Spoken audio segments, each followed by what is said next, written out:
In 2009, Markus Persson was just another coder in a bedroom. Within 5 years, he sold his niche sandbox project to Microsoft for $2.5 billion.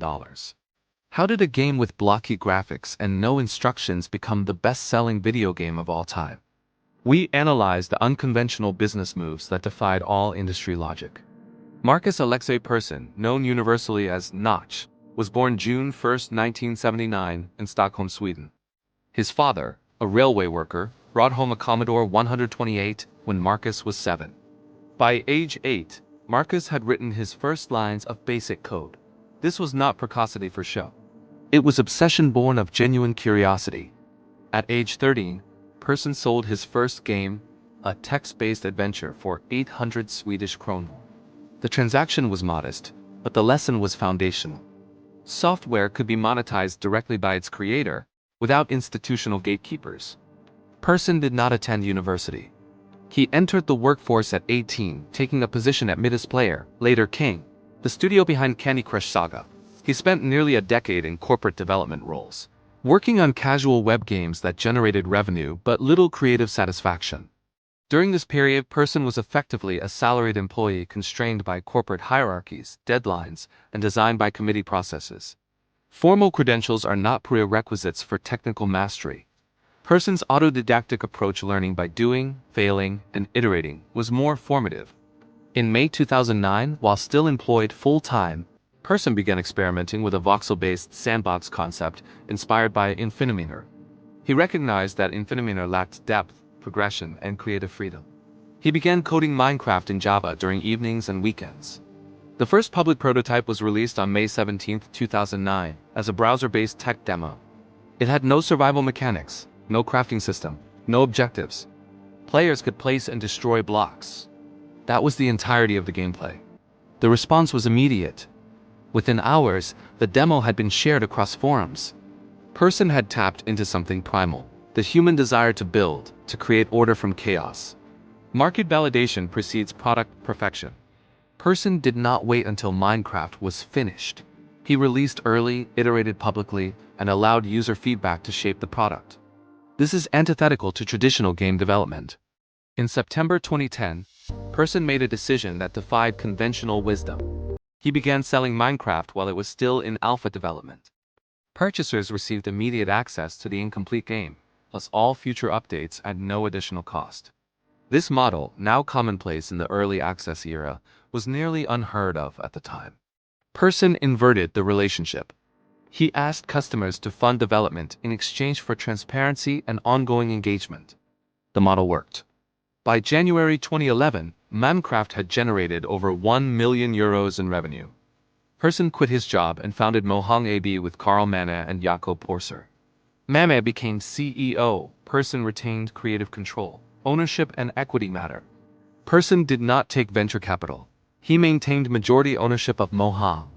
This meant that when Microsoft came calling in 2014, he was free to negotiate on his own terms. By 2011, Minecraft had sold over 4 million copies. It had become a cultural phenomenon, particularly among younger players.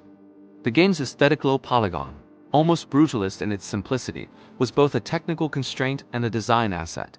Persson faced a choice: scale or stagnate. He chose scale, but on his own terms. Mojang hired additional developers, but the team remained small. Persson resisted pressure to monetize aggressively. There were no microtransactions, no loot boxes, no subscription fees. The game was sold as a one-time purchase with unlimited updates. This restraint was strategic. Persson understood that Minecraft's value proposition was not content delivery, it was creative freedom. Growth without mission drift requires discipline. Persson could have licensed Minecraft years before he did. He waited. He preserved the brand's integrity until the offers reflected the game's cultural impact, not just its revenue potential. In September 2014, Microsoft acquired Mojang AB for $2.5 billion. The transaction was all cash. Persson received approximately $1.3 billion after taxes and co-founder distributions. The sale was controversial. He responded candidly, "I'm not an entrepreneur. I'm not a CEO, I'm a nerdy computer programmer who likes to have opinions on Twitter." He acknowledged that Mojang had grown beyond his capacity to manage it. The acquisition was the least destructive exit strategy. Microsoft understood what it was acquiring. Not just a game, but a platform. Minecraft had become a creative tool, an educational resource, and a social space. The company committed to preserving the game's open-ended nature while expanding its reach across platforms. Know when to exit. Persson did not stay for the second act. He recognized his limitations and stepped away at the apex of his influence. This is rare. Most founders cling to their creations long past the point of diminishing returns. Persson's post-acquisition life has been complicated. He has spoken publicly about the psychological toll of sudden wealth and the isolation that accompanies fame. He has described feelings of emptiness and aimlessness. This is instructive. Persson did not live happily ever after. He achieved financial independence but struggled with the existential questions that wealth cannot answer. What now? What matters? What legacy endures? Yet the legacy of Minecraft is undeniable. As of 2023, the game has sold over 300 million copies across all platforms. It has been used in classrooms to teach geometry, history, and computer science. It has inspired a generation of independent developers. Impact outlasts intent.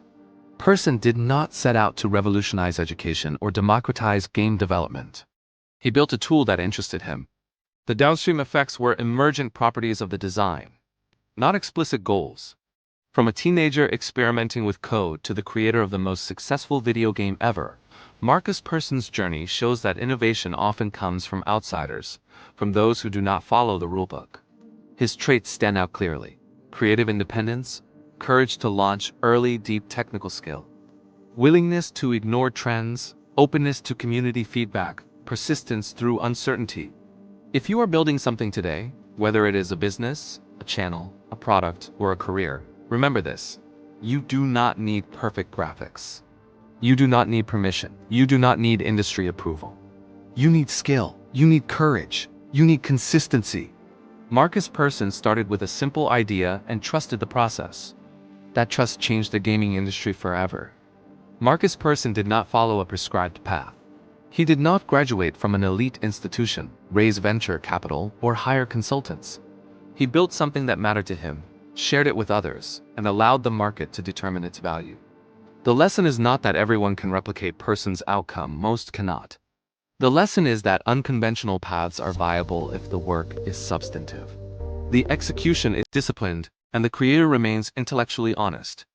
If you're building something in isolation, whether code, content, or physical products, take note. The world does not reward conformity to established models. It rewards solutions to unmet needs, even when those needs are not yet articulated by the market. Persson's story is not a fairy tale. It is a case study in technical craftsmanship, strategic patience, and the courage to release imperfect work into the world. These are learnable skills. They require no permission, no credentials, no institutional validation. The question is not whether you have the talent. The question is whether you have the discipline to iterate, the humility to learn, and the courage to share your work before it is perfect. That is the standard Markus Persson set. The rest is up to you. We examine founders who defied conventional paths and achieved measurable outcomes. Persson's case is one of many. If this analysis provided value, we ask 3 actions. Subscribe for future case studies of unconventional wealth creation. Share with those building companies, products, or technical projects. Comment with your assessment. Which decision mattered most? What would you have done differently? Your engagement determines whether we continue this work. The next case study is ready. Whether you see it depends on the signal you send now.